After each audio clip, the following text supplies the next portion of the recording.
Assalamualaikum warahmatullahi wabarakatuh. Salam jumpa sahabat Indonesia sehat. Ketemu kita di dialog spesial kita hari ini. Tentu saja menghadirkan dokter senior kita, pujangga kita ya, yang juga aktif dengan tulisan-tulisan puitisnya di Facebook dan di berbagai media, dan juga dokter yang sering keliling berbagai penjuru Indonesia memberikan nasihat-nasihat kesehatannya. Sudah bersama kita Dokter Handrawan Nadesul dan rekan saya Bung Pande. Apa kabar Bung Pande, dokter? Ya, baik Bung Hasan. Alhamdulillah. Baik. Ya. Selamat pagi. Baik, Bung Pande. Hari ini kita akan ngomongin seputar masalah pria nih Bung, katanya nih Nah, Bung. ini dia. Apa nih Bung yang mau Temanya kita bahas? Bung. Iya. Ini saya akan dengerin terus nih. 8 problematika pria paruh baya. Nah, 8 problematika pria paruh baya. Udah Ayo, paruh. udah masuk belum? Nah, itu dia, udah paruh baya, ada problemnya lagi Bung. Kalau bisa jangan ada problem. Baik, Dokter Handrawan, 8 problematika pria paruh baya. Ini yang disebut paruh baya tuh sebenarnya yang gimana sih, Dok? Ya, sebetulnya WHO menggolongkan paruh baya itu sebelum 66 tahun sekarang. Ya, jadi setelah 66 tahun baru dibilang paruh baya itu 66 sampai 66. Jadi sebetulnya itu usia produktif ya. Jadi kalau produktif artinya mereka memikul 2 beban, satu beban pekerjaan, kedua beban penyakit. Bahwa usia produktif itu penyakit meningkat karena apa? Karena sampai saat ini sejak tahun 2000-an itu kehidupan kesehatan mereka itu seperti juga di dunia itu kan bermasalah. Jadi masalah kurang bergerak ya, masalah beban pekerjaan dengan stres yang tinggi ya, selain masalah gender. Gender artinya organ kelamin itu kan berbeda ya. Jadi penyakit pria kelompok manapun itu masalah penyakitnya tentu tidak sama dengan wanita. Jadi artinya kita harus menelisik mulai dari masalah kelamin sampai masalah gender yang lain, artinya kejiwaannya. Saya kira itu. Jadi itu problematika paruh Baya itu. Jadi Saya pikir usia tadinya 66. paruh baya itu di 40-50. Setengahan ya. Tapi WHO artinya mengulur lebih itu karena usia harapan hidup di dunia kan mengulur. Artinya paruh baya pun lebih tua sebetulnya. Sekarang jadi 66 tahun ke atas ya, disebut paruh baya ya. Sebelum itu pemuda sebetulnya. Kita lebih cocok kalau bilang kelompok ini kelompok pemuda. Aku sih seneng Bung disebut pemuda. Tapi WHO udah yang lebih menggariskan universal itu. lagi ternyata sampai 66. Ya, 66. Jadi agak jadi kalau kenalan dengan yang manis-manis tuh ya, saya masih pemuda. Bisa Paling tidak usianya berapa? Saya masih paruh baya.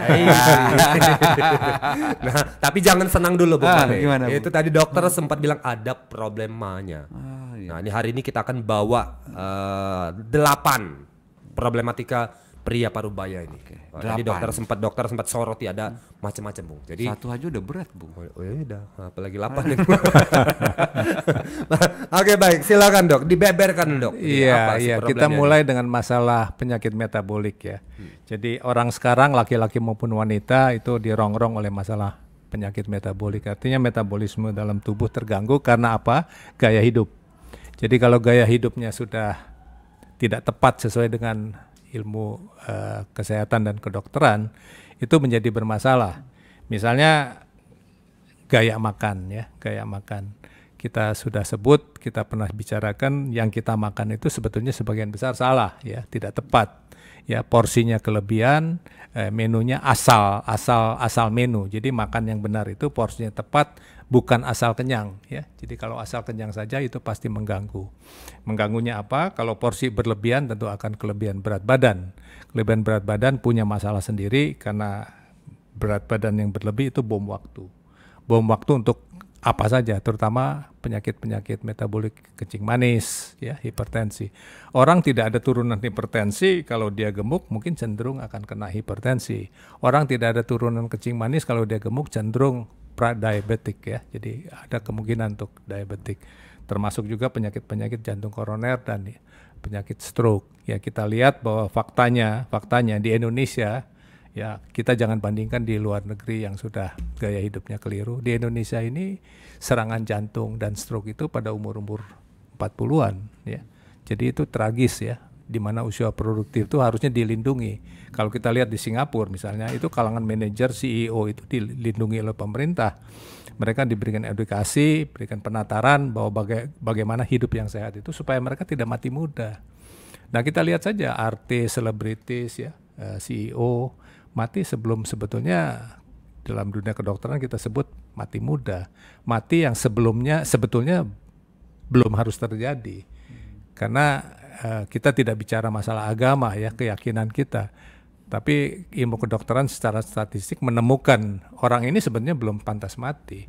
Karena masih muda, gitu. Kemampuan biologis orang itu bisa sampai 100-an tahun ke atas. Jadi kalau dia meninggal bahkan sebelum umur rata-rata negara, misalnya di Indonesia 70-an sekian tahun, ya itu tergolong mati muda. Itu kenapa? Kesalahan sendiri. Ya, kesalahan sendiri. Orang sakit kencing manis tidak mau berobat kan mati ujung-ujungnya. Ya artinya kan ada ikhtiar. Saya selalu beranggapan bahwa takdir itu ujung dari ikhtiar kita. Kalau ujung ikhtiar kita sudah ini ya kuasanya di atas. Tapi kalau kita diam saja tidak mau berobat dan kita meninggal ya salah kita, gitu ya. Tidak ada ikhtiar. Nah itu yang terjadi sekarang itu bukannya tidak ada ikhtiar, tapi mereka memang sudah terbawa dalam gaya hidup yang salah. Gaya hidup manajer, saya sebut manager disease, memang ada sebutan itu. Penyakit manajer, yaitu kalangan produktif, usia produktif, mereka pada punya posisi yang sudah tinggi ya secara hierarkis, mereka berisiko. Karena apa? Beban pekerjaan yang berat, kurang bergerak, makan juga mungkin tidak tepat sehingga kegemukan dan sebagainya. Nah, penyakit gaya hidup. Jadi penyakit manajer itu penyakit gaya hidup. Nah, penyakit metabolik banyak di sekitar mereka. Nah, di situ tadi ya. Sayang dalam hal ini kalau tadi saya dengar pernyataan Dr. Handaran, Bung, peran pemerintah juga ya untuk tadi dibandingkan negara lain untuk mengedukasi, ya, menyadarkan. Ini tadi memang agak sedikit kurang memang Bung Bani dalam hal ini ya. Ya, Singapura negara kecil ya, bisa meliput ya, bisa mengawasi. Bukan mengawasi, secara aktif memberikan penataran. Saya dulu diundang Pak Hadi Irawan untuk Ikatan Manajer se-Indonesia. Nah, hal-hal seperti itu bagus. Seperti juga saya di Prastia Mulia juga diundang para untuk bagaimana hidup. Nah, itu sebetulnya cara-cara seperti itu yang dilakukan harus pemerintah. Nah, misalnya di Singapura itu semua makanan itu anyep ya, asinnya tidak berlebihan. Itu kan peran pemerintah supaya rakyat Singapura tidak hipertensi. Di kita kan tidak ada edukasi seperti itu sehingga rakyat tidak tahu tiap hari sangat asin dan itu pencetus hipertensi. Itu yang sederhana saja. Nah, hipertensi tidak diobati, ujung-ujungnya kan koroner, stroke dan sebagainya. Baik, jadi penyakit metabolik tadi ya, problematikanya disease, ya. Baik. Oke, sekarang kita beranjak yang kedua. Ini apa nih, Dokter Hantarawan dalam hal ini? Ya, kita tidak bisa lepas dari gender ya. Masalah gender ini kan artinya laki-laki punya gender yang secara biologis berbeda dengan wanita. Jadi organ kemaluan ya khas ya, milik yang tidak dimiliki wanita. Sehingga masing-masing organ itu punya masalah kesehatannya sendiri. Katakanlah prostat, wanita tidak punya prostat, tapi laki-laki kan tidak punya rahim, ya sama seperti itu. Nah, prostat sendiri bermasalah sebetulnya sejak awal usia-usia produktif ini. Jadi prostat itu sudah mulai terganggu dari usia laki-laki awal. Terganggunya kenapa? Dia memperbesar diri, hipertrofi prostat. Jadi prostat bermasalah sebetulnya kalau kita lihat dikelompokkan dua saja. Satu, pembesaran yang jinak, ya hipertrofi prostat benign. Yang kedua, kanker. Nah, sampai sekarang belum jelas kenapa prostat ini bermasalah. Tapi yang saya baca terakhir itu dikatakan bahwa terjadi peradangan di dalam prostat. Prostat itu apa sih? Prostat itu organ yang kecil yang berada ya di antara buah sakar dengan kemaluan. Jadi dia di tengah-tengah. Apa produksinya? Getah. Jadi prostat ini menghasilkan getah yang memberikan makan pada spermatozoa. Kita tahu spermatozoa itu atau zat benih pembentuk zat benih laki-laki itu diproduksi oleh buah sakar. Buah sakar memproduksi, ketika dia dikeluarkan dia harus diberikan media. Media untuk spermatozoa atau benih ini adalah getah prostat. Jadi kalau keluar air mani itu adalah getah prostat disertai dengan bibit atau spermatozoa. Jadi spermatozoa akan mati kalau tidak ada medianya. Jadi pembawanya itu adalah getah prostat. Nah, diduga kalau mungkin aktivitas seksualnya berkurang atau tidak rutin, nah itu dianggap prostatnya meradang.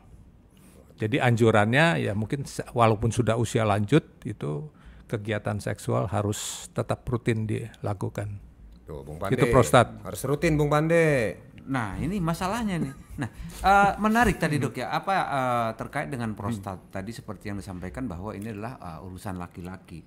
Nah, kalau dari sisi peluang ataupun rata-rata, apakah memang semua laki-laki itu akan mengalami seperti itu, mengalami peradangan di prostat, atau memang belum tentu?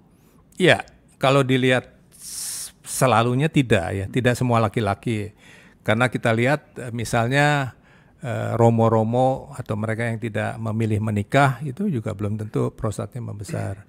Tapi kecenderungan penelitian yang saya baca itu karena getah prostatnya itu nggak dikeluarkan.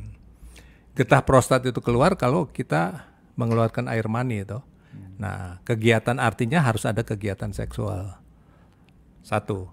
Kedua, dia membesar itu belum tentu juga keganasan. Tadi saya sebutkan bahwa dia membesar jinak, membesar saja tapi jinak. Atau dia membesar, dia kanker, ya, ganas. Nah, ini susah dibedakan apakah dia jinak atau ganas karena gejalanya sama. Jadi kalau laki-laki usia berapapun dia terbangun malam hari kepingin buang air kecil, itu tanda awal. Jadi 3 kali terbangun karena pengen buang air kecil, bukan karena dibangunkan istri, nah itu curiga ini prostat membesar. Harus lebih waspada berarti. Waspada artinya diperiksa. Periksanya apa? Tumor marker. Ya kita lihat dari darah itu kelihatan.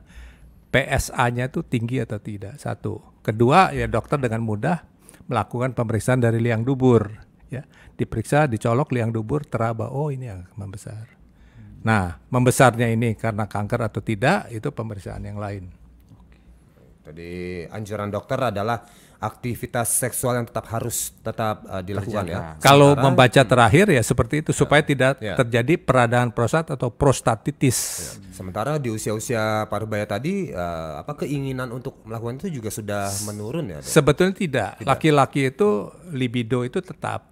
Cuma karena kita tahu usia produktif itu mereka terbebani oleh tuntutan pekerjaan ya. Jadi kelewat capek, kelewat stres dan sebagainya, sehingga untuk melakukan itu sudah lelah ya. Satu lagi tambahan dok, ya. Diomelin bini. Wah ya itu nanti kita ada cerita juga, ada cerita itu ya, yang jadi melempem kalau dimarahin bini. Ya, ini perlu saya tambahkan ini satu untuk lengkap ini gitu, dok ya, bukan sekedar capek doang Bung Bande ya. Bukan ini ada satu ini biar ibu-ibu juga dengar ini kan. Oke, jadi 8 problematika tadi sudah dibeberkan. Yang pertama tadi adalah penyakit metabolik. Nah tadi yang barusan dibeberkan dokter adalah mengenai prostat ya. Ini adalah khasnya pria karena kita membahas problematika khusus untuk pria dulu nih ya. Jadi ini ada sudah keluar 2. Nah, untuk yang ketiga ini apa nih Dokter Hendrawan? Ya, suka atau tidak suka ya kita bicara masalah kemaluan utama yang kelihatan dari luar. Ya kan prostat tidak kelihatan, buah sakar tidak kelihatan, yaitu ya alat kemaluan kita sendiri. Ya, kemaluan ya penis itu ya. Jadi penis itu juga bermasalah. Ada beberapa penyakit yang bisa muncul dari penis.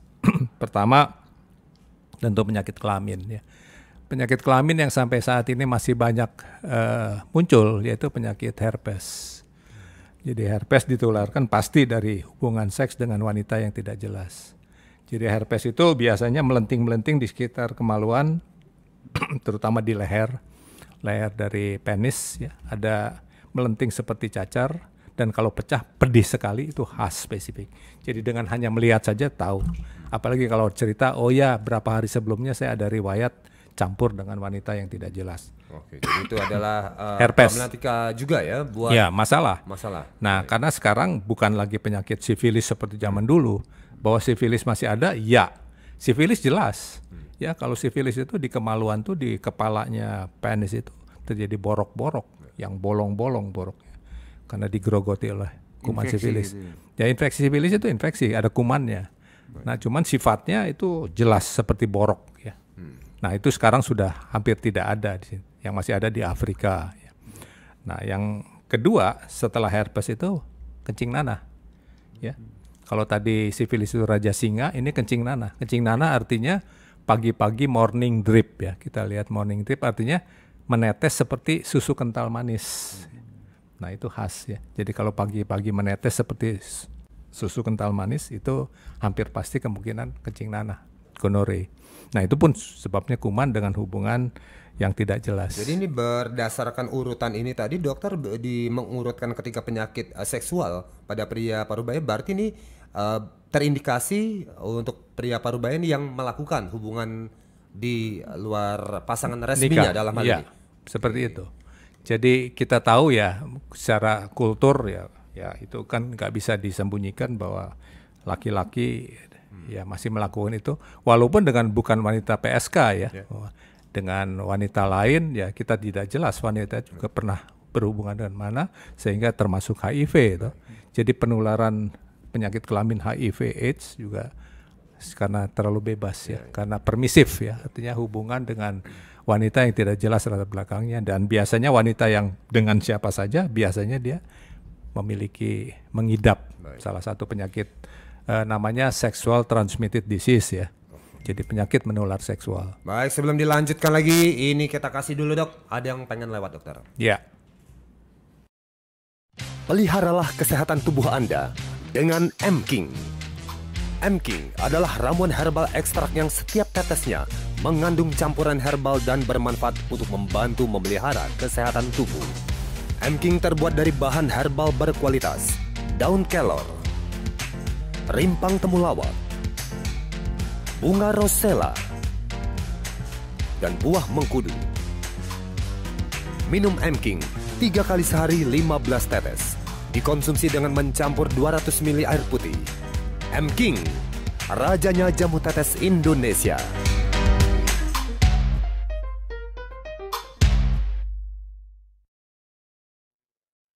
Melanjutkan lagi dialog kita di sesi hari ini. Ini ada Dr. Handrawan Nadeso, dokter senior Indonesia ya Bapak Ibu Saudara sekalian. Kita tengah membahas mengenai 8 problematika pria parubaya ya. Jadi gimana Bung? Tadi sudah keluar 3. Anda saya lihat kok agak-agak lebih terdiam nih Bung menghadapi problematika.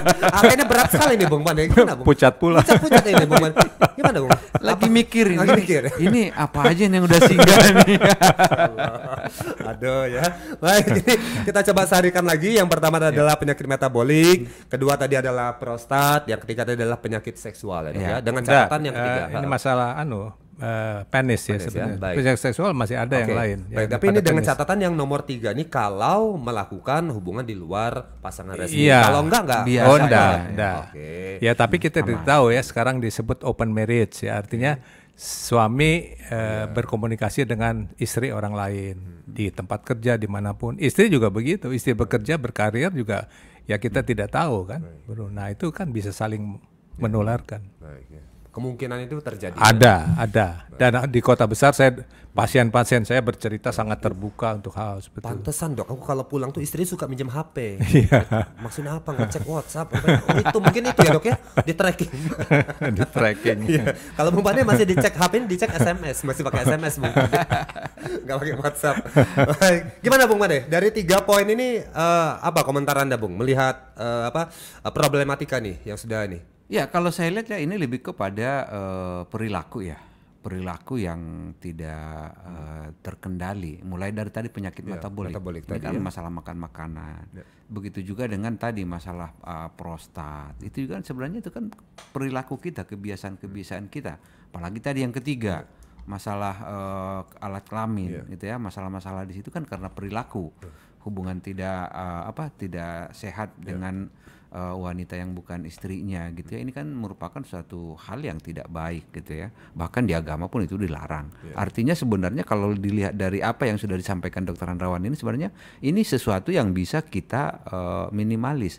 Resiko ini sebenarnya bisa kita kurangi ketika kita menyadari dari awal gitu. Cuman memang tadi kita ini kurang edukasinya. Nah, itu dia. Beda dengan negara tetangga tadi. Betul, kurang. Itu saya untungnya ada talk show dialog-dialog seperti ini. Harapan kita bisa sampai ke pendengar-pendengar di daerah dan bisa menjadi catatan, Bung. Sekaligus juga untuk pembelajaran. Kita pun juga sekaligus belajar, Bung, dalam hal ini ya. Baik, ada 3 tadi. Ada satu yang sebetulnya di Baik. luar perilaku, betul tadi. Sebagian besar atau hampir semuanya itu karena perilaku yang keliru ya. Tapi ada satu yang bukan perilaku, yaitu keputihan. Jadi laki-laki pun bisa keluar dari penisnya itu keputihan. Oh, laki-laki keputihan. Yaitu kalau istri mengidap keputihan dan tidak diobati, mereka campur, berarti menularkan. Jadi kalau suami mengeluarkan cairan yang tidak jelas ya, dan rasanya biasanya gatal, nah itu curiga. Tanyakan istri. Nah, maka itu istri kalau keputihan ya diobati. Keputihan yang patologis atau punya penyakit itu berbeda dengan keputihan yang bening. Jadi wanita itu bisa mengeluarkan cairan yang bening, encer, tidak gatal, tidak bau. Tapi kalau dia mengeluarkan cairan yang kental, berwarna kuning, hijau, putih, dan berbau dan gatal, lah ini pasti penyakit. Jadi Jangan berhubungan dulu. Jadi kalau dia mengidap itu diobati dulu. Dan kalau sampai suami sudah kena, dua-duanya harus diobati. Kalau tidak terjadi pingpong fenomen itu. Istri sembuh, suami tidak, suami mindahkan lagi pada istri. Dan ini tentu menjadi suatu peringatan juga, Bung. Jangan dengan misalnya laki-lakinya sakit itu langsung dituduh, kamu main apa di luar? dari ibunya sendiri. Padahal dari ibunya. Iya. Baik ya. Jadi ini pengetahuan. Jadi ibu sadar, waspada, kalau dia keputihan ya suami kena ya maklum. Ibu, ya. Dan ibu juga harus cerita ke suami deh, Dok. Minta, "Pak, antarin aku ke dokter karena aku Betul. ini," gitu ya. Harus Dan ke dokter kandungan berdua. Jadi laki-laki pun bisa mengunjungi dokter kandungan, bukan untuk hamil tapi untuk diperiksa keputihan. ya nganter, Nggak usah malu-malu, nganterin, Bu. ya nganterin juga Karena minimal kita ya. kan sering kali, Bung, kalau berbicara dengan dokter kandungan itu, kita terkadang masih merasa agak sedikit canggung.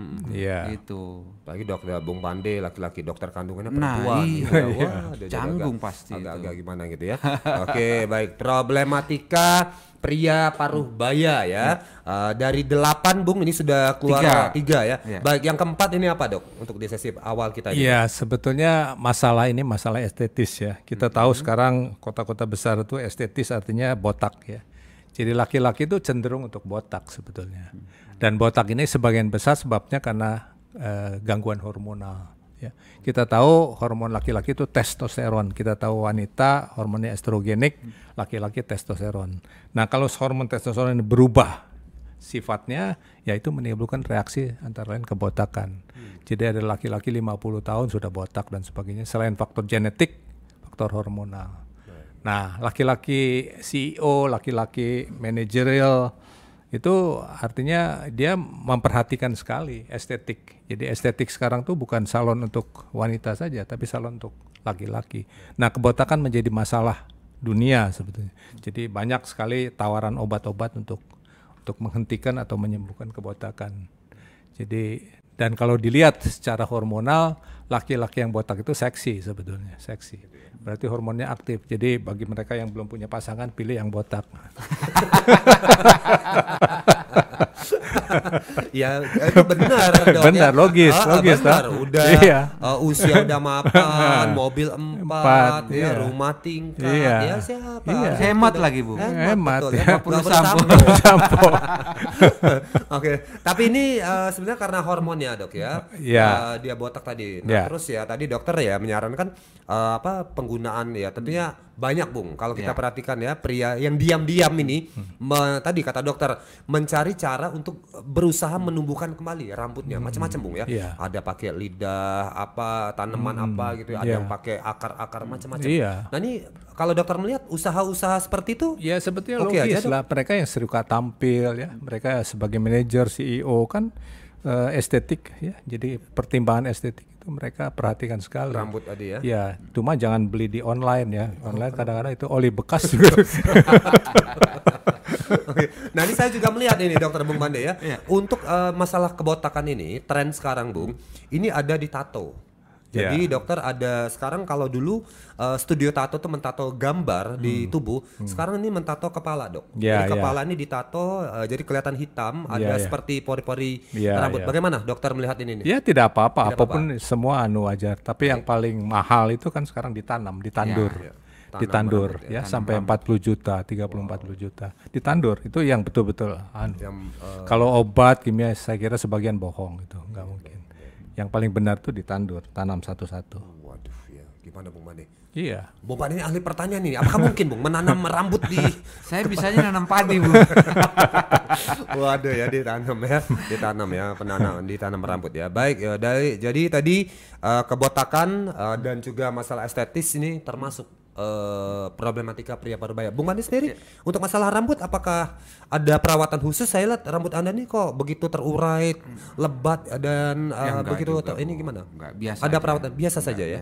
Tapi mungkin tadi menarik ya, Dok. Ini berkaitan dengan hormon ya, bagaimana tadi hormon testosteron tadi itu berubah gitu ya. Sebenarnya yang terjadi apa sih sehingga memunculkan kebotakan itu? Ya, proses aging, proses menua itu mengubah testosteron jadi dehidro. Ada tambahan dehidrotestosteron, DHT.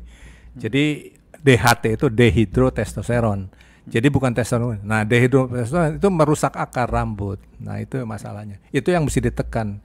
Jadi selama obat-obat itu bisa menekan DHT, dehidrotestosteron, itu mestinya kebotakan bisa dicegah. Oh, jadi sebenarnya proses menua testosteronnya berubah, dehidro.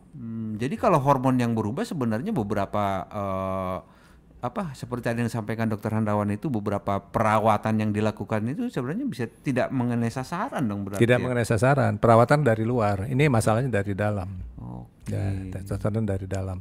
Jadi sama semua perawatan kulit atau apapun itu harus juga dari dalam, tidak semata-mata dari luar. Baik keramas dan sebagainya. Nah kemudian ada juga Bung Bande, dokter yang beredar tuh adalah faktor makanan, micin segala macam yang katanya juga akan berimbas pada kebotakan itu. Apakah juga memang ada hubungannya dalam hal ini? Ya tidak jelas korelasinya, tidak jelas. Tapi pemakaian shampoo yang sembarangan, shampoo yang murah itu bisa merusak ya, dari luar.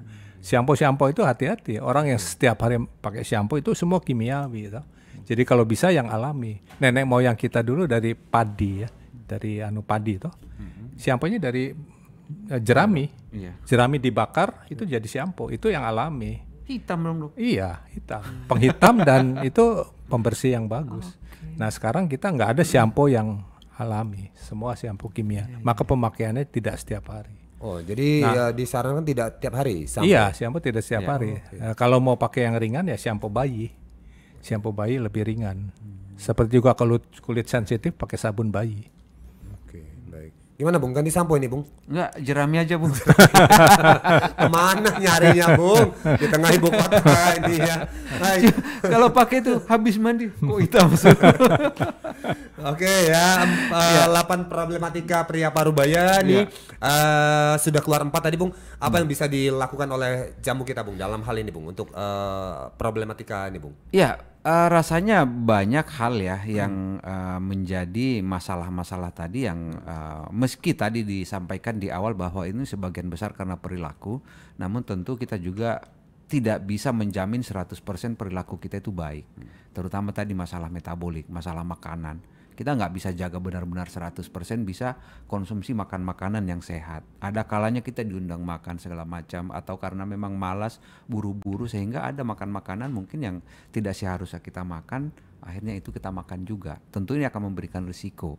Nah tentu untuk mengurangi risiko tadi tentu harus kita imbangi dengan asupan-asupan yang lain gitu ya. Nah dengan konsumsi jamu tetes kita tentu ini bisa memperbaiki kondisi-kondisi tadi, bisa memberikan menetralisir ketika misalnya ada hal-hal yang tidak pas gitu ya, kurang vitamin, kurang gizi yang harusnya memang ada vitamin masuk, tapi ternyata karena perilaku ataupun tidak sempat gitu ya, tidak mencukupi, akhirnya dengan konsumsi jamu kita tentu ini akan mensuplainya. Wah, ini jadi akan mengimbangi, Bung, ya, ya. berbagai perilaku ya, melengkapi ya, mencukupi gitu Bung ya. Apa lagi Bung? Menutrisi ya. Iya, jadi tadi ya. Ini karena tadi ya, ini problematika nih ya. Tadi memang harusnya minum konsumsi produk kesehatan seperti ini, jamu-jamu memang harusnya dari muda, lebih awal lebih baik gitu ya. Jadi jangan sampai nunggu udah paruh baya kita baru mencari suplemen atau mencari jamu untuk kesehatan dari awal ya, Bapak Ibu Saudara sekalian ya. Baik Dok, ini sudah 4, kita akan akhiri sesi pertama ini untuk bocoran Dok pada part yang bagian kedua ya, yang apa poinnya yang akan problem lagi apa Dok yang akan Dok ya akan kita bahas penyakit-penyakit laki-laki yang terutama penyakit metabolik apa saja, misalnya koroner, stroke ya. Kemudian hipertensi, kencing manis, itu kita akan nanti di part ya. Baik, itu tadi Bapak Saudara sekalian, pada bagian pertama tadi kita akan lanjutkan dialog ini 8 problematika pria parubaya, poin ke 5, 6, 7 dan 8 pada nanti part yang kedua masih bersama Dr. Handrawan Nadesul. Tunggu Talkshow Indonesia Sehat di part bagian kedua berikutnya. Sampai jumpa lagi dan tetap sehat.